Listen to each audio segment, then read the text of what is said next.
அடியார்களே, எனது சொந்த ஊர் நரியம்பேட்டையில் சுமார் 18 ஆண்டுகளுக்கு முன்பாக விநாயகர் ஆலயத்திற்கும் ராமர் ஆலயத்திற்கும் மிக மிக சிறப்பாக அனைவரின் ஒத்துழைப்பில் கும்பாபிஷேகம் நடந்தது.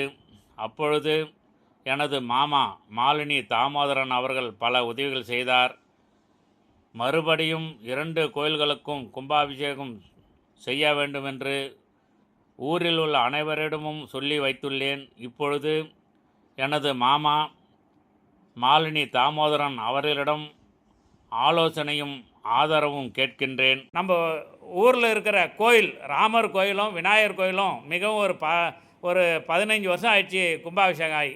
அது திருப்பணி நடக்கணும். அதுக்கு நீங்களுடைய ஆலோசனை சொல்லுங்கள், ஒத்துழைப்பு கொடுங்க மாமா. அது ஒரு உரிமையாக கேட்குறேன். சொல்லுங்கள் மாமா. என்னுடைய ஒத்துழைப்பை முழுமையாக பிறந்த மண்ணுக்கு செய்வதற்கு நான் காலம் உள்ளவரை தயாராக உள்ளேன் என்பதை தெரிவித்துக் கொள்கிறேன். ரைட்டு மாமா, ரொம்ப சந்தோஷம். போன கும்பாபிஷேகத்துக்கு சிறப்பாக கிட்ட பண்ணீங்க. அதேமாரி இந்த கும்பாபிஷேகத்துக்கு கிட்ட குடும்பத்தோடு பண்ணுங்கள். நம்ம ஊரும் நம்ம ஊர் மக்களும் பல்லாண்டு சிறப்பாக வாழணும். நாம் ஊருக்கு இது ஒரு நல்லது செய்யணுன்ற உங்கள் எண்ணத்தை நான் பாராட்டுறேன். நன்றி மாமா, நன்றி. சரி மாமா.